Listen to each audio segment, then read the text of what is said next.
Hi, my name is Jen. I'm from the Deer Run Bed and Breakfast on Big Pine Key in Florida.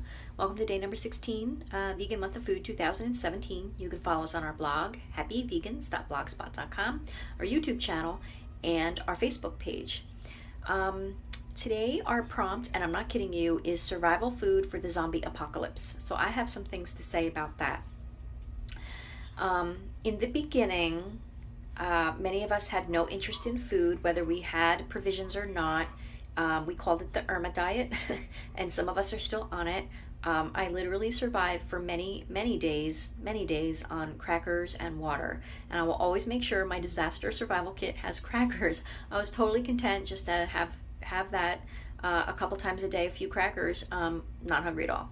So what I also learned based upon the provisions I had, black beans, tomatoes, corn, and coconut milk, all in cans. Don't forget your can opener. You can make variations of 4 recipes. You could make black bean burgers, black bean soup, a chili, and last night I made smoky black beans with coconut milk and corn. And the secret ingredients were one of these little bruschetta packs that came in one of the relief deliveries, and this that also came very recently, this coconut bacon, Adam and Timberly. This stuff is amazing. So it was really delicious, and I poured all those ingredients in this tiny little crock pot that came down here, and it was one of the first times I've had hot food, and it was really good. And that crock pot I'm putting in the disaster kit. So that being said, in the immediate aftermath of the storm, we were completely on our own down here for a few days. There was no medical, we had no electric. You had the food that you had on hand. The stores were closed, everything. It was truly an enormous disaster of apocalyptic proportions. I mean, the devastation was incredible. So after a certain period of time, I did notice that the sky was filling up with military C-130s, jets, and helicopters, and I mean flooding the sky. I knew from the direction they were going that they were going to Boca Chica Air Force Base, and I thought, okay, this is good. They know we're alive down here, because remember, the Keys were closed. We had no communication. We didn't know what happened to the rest of the world after Irma went through here. We had no clue. But in my mind, I'm thinking, okay, so there's assets being deployed. There's relief. How are we going to get it? Because there's no way we're going to Big Pine, down to Key West from Big Pine. So what ended up happening was the military deployed these massive convoys, and they did it on the overnight. And I watched these convoys for 2 nights from the safe house. You could see from that particular house, due to the fact that the vegetation is gone, all the way down US 1 for a few miles, all the way up past Bahia Honda. And since sleep was not an option in my world, between the heat, the stress, the worry, the terror, it was just a bizarre time. I remember staring out the window, watching these convoys for 2 nights in a row with what seemed like hundreds of vehicles. And we all knew, or I knew, it was military. It was very obvious. Remember, the Florida Keys were dark. The entire area had there was not a single light on anywhere. We had no power, and all you saw were these headlights, and you knew it was military. So they mobilized, and they set up these things called pods, point of distribution. And I am one of pretty much everybody down here who was online at one point or another, multiple times, for relief distribution from a pod. And I know that on the first trip to the pod, what was distributed in the very early days was water and MREs. And I remember saying to the soldier, declining the MREs, just saying with a lot of respect that I didn't want to waste the food, that I was vegan, and that somebody else was in greater need. Now, clearly, I had not totally grasped the enormity of the situation. He said to me, with a lot of respect and empathy, he asked me to please take the food, that there was something suitable in there for me. And believe it or not, the first MRE, when I opened that box, really did seem suitable for vegans. It had all the ingredients. There was no dairy, egg, meat, or anything like that.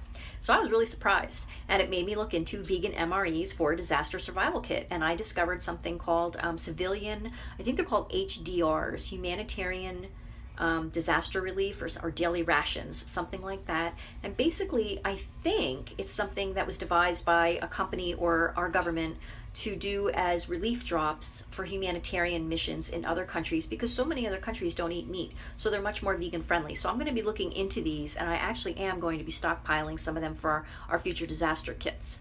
But anyway, where am I going with this distribution? Because I do want to mention something. And I don't talk about politics on this blog with anybody. Really, I don't. But this is not politics. This is the humanitarian aspect of what's going on in Puerto Rico. This morning I heard something that really bothered me on the news, and it was the president saying that the military is not responsible for distributing relief in Puerto Rico. That the aid is there, but people have to help themselves, and they have to take care of themselves down there and get their aid. And I remember how I felt on Big Pine Key when I saw C-130s, knowing that there was relief on there and the aid had not been distributed. How is it going to be distributed? I can't get to it. Our house, not Deer Run, our house, our personal house, was destroyed in the storm. It's gone. It's literally destroyed. It no longer exists. Our business sustained a huge amount of damage.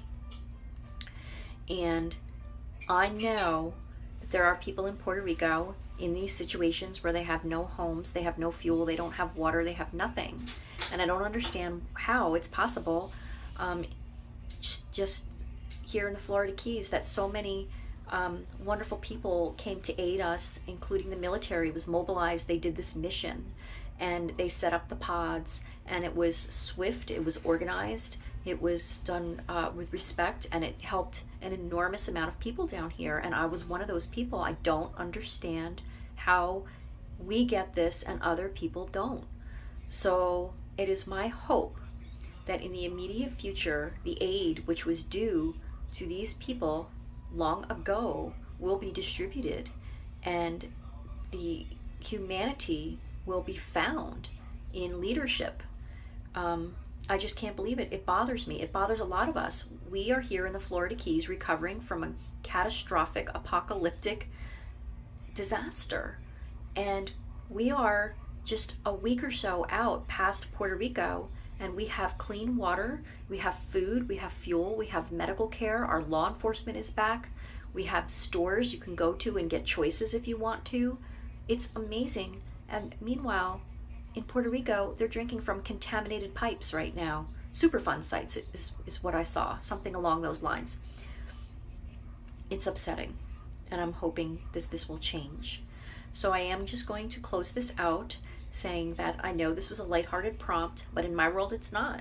Disaster preparation is real. It always was, but I went to school in the last month, and Irma taught me a lot. So that is my recommendation for zombie apocalypse food. Keep those 4 ingredients on hand.